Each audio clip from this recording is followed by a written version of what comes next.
woke now, and I can prove it. Here you go.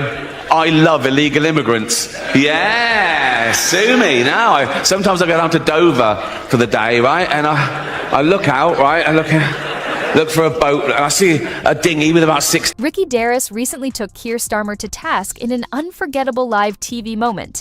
Gervais didn't hold back, fiercely criticizing Starmer's handling of immigration issues. So much so that even members of Starmer's own party were laughing. Gervais quipped, "Well, I'm woke now, and I can prove it. I love illegal immigrants. Sue me." He continued with sharp satire, describing a scene where he spots a boat carrying migrants. "I go down to do lookout, and I see a dinghy with about 60 people. I pull them in and say, 'Women and children first.' They reply, 'There are no women, just us lads.'" His humor struck a nerve, reflecting the frustration felt by millions in the UK, people disillusioned by politicians who promise action but fail to deliver. This isn't just a fringe concern. Even within the Labour Party, MPs representing areas that flipped to the Conservatives in 2019 are pressuring Starmer for stronger action on immigration. They're calling for wowmies, clear messaging, and decisive leadership, as the British public demands secure borders and a reduction in net migration. If Labour fails to act quickly, many fear the country could face serious consequences. I want to ban leaf blowers. Why have they got leaf blowers? That is him. What are they doing? They're blowing leaves into the street. Well, they're going to blow back. The last episode, he spoke about leaf blowers for about half an hour. Honestly, I want to go to the council. Can we ban leaf blowers? It's bad for the environment. It's noisy. It's pointless. Do you know what I think? I think that gardener's doing it. That he can hear them. He's working, right? Yeah, because they're not doing anything. They're doing it with there's like one leaf getting it into the. No, the bit that annoys me, one does it and he blows the leaves down there, and then the other guy's gardener blows them back to where they were. They just keep doing it every day. They're blowing the leaves. What's up with the rake? Yeah, putting it in a bag. Proper grafting. I know. They get lazy. If they're going to do it, get a vacuum. Vacuum it up so you don't have to. A group of around 35 Labour MPs, known as the Red Wall Caucus, is ramping up pressure on Keir Starmer to present a firm plan on immigration. They want reduced migration, stronger borders, and the dismantling of human trafficking gangs. These MPs know their constituents are watching closely, and with the next election looming, the stakes couldn't be higher. As Starmer's polished image begins to crack, Ricky Gervais' sharp humor has exposed deeper truths about the man who wants to lead the UK. Starmer, a former lawyer, has faced criticism for representing controversial clients in the past. He defends his record by citing the cab rank rule, the principle that lawyers must take cases regardless of personal beliefs. But many aren't convinced. Christie even spoke with another lawyer who clarified that the rule doesn't quite work the way Starmer claims. The bigger issue? Starmer doesn't seem to practice what he preaches. While he now tries to project a tough stance on crime and immigration, his legal past suggests otherwise. That's why many are calling him a hypocrite, and some even suspect he's simply saying what voters want to hear.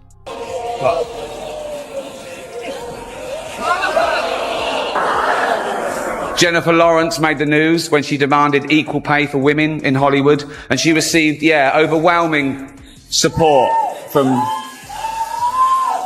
people everywhere. There were marches on the street with nurses and factory workers saying, how the hell can a 25-year-old live on 52 million?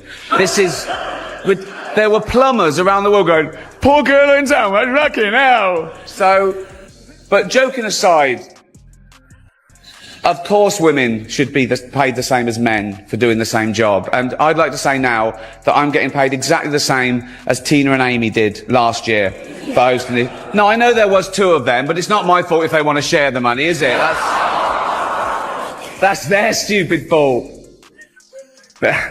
It's funny because it's true. The Hollywood Foreign Press deemed The Martian a comedy and even nominated it. And hence, Matt Damon is here tonight, so that worked a treat, didn't it?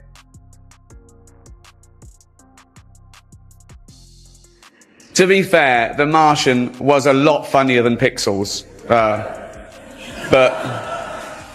then again, so was Schindler's List.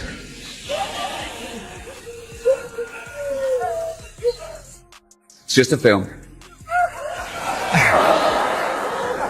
All female remakes are the big thing. There's a female remake of Ghostbusters. There's going to be a female remake of Ocean's 11. And this is brilliant for the studios because they get guaranteed box office results and they don't have to spend too much money on the cast. So, shut up, I don't care. Listen, if you do win tonight, remember that no one cares about that award as much as you do, okay? Don't get emotional, it's embarrassing, okay?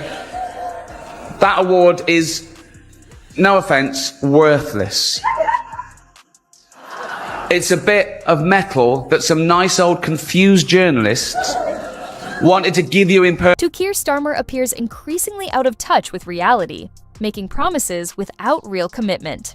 While some on the left criticize his leadership as drifty and dysfunctional, Starmer insists he has no regrets, as if he's living in a bubble, oblivious to growing discontent.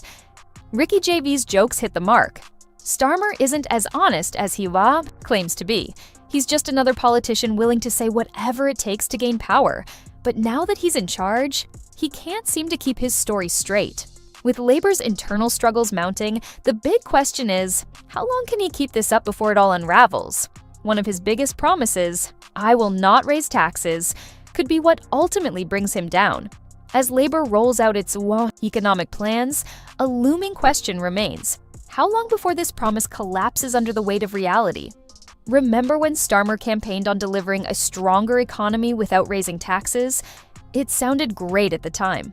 But now, it's starting to feel like just another empty promise. Labour has already hiked national insurance by $25 billion, angering business leaders who warn it could lead to job losses and slower economic growth. It's beginning to look like just another case of political deception, one that could cost him dearly. so they could meet you and have a selfie with you. Okay? That's all it is. I've got three Golden Globes myself, so I can say, one's a doorstop, one I used to hit burglars with, and one I keep by the bed to, doesn't matter why, it's mine. It's mine. I won it fair and square. It's just the right shape and size. It's nothing. Yeah, so to be clear, that was a joke about me shoving Golden Globes that I've won up my arse. And they asked me to host 4 times! You Jesus! Let's do the show, shall we? On a serious note, the Golden Globes are about excellence. To win one, you have to do something amazing. Neither of our first 2 presenters have won a Golden Globe. I don't know what they're doing here, really, but I don't choose the guests. Please welcome the fantastic Channing Tatum and Jonah Hill. Welcome back. The Golden Globes doesn't have an in memoriam section to get you all depressed. Instead, we let the president of the Hollywood Foreign Press say a few words. Please welcome Lorenzo Soria. Our next presenter is the star of the hilarious comedy The Martian.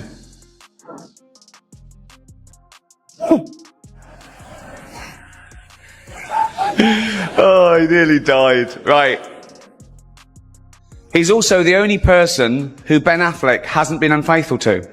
Please welcome Matt Damon.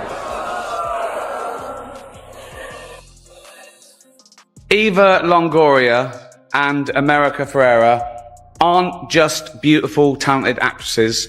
They're also 2 people who your future president, Donald Trump, can't wait to deport. Please welcome Eva Longoria and America Ferrera. Joy and Trainwreck. No, not the names of Charlie Sheen's 2 favourite hookers. The films of our next 2 presenters. They're best friends, by the way. They wanted me to tell you that. And if you forget, they said they'd tweet you and remind. Basically, they come round and shout it through. They're best friends. It's like they've never had a friend before. Please welcome Amy Schumer and Jennifer Lawrence. Oh. This show is way too long, isn't it? It's way too... This could be half an hour. This one was in the writer's strike when they just read the winners and just...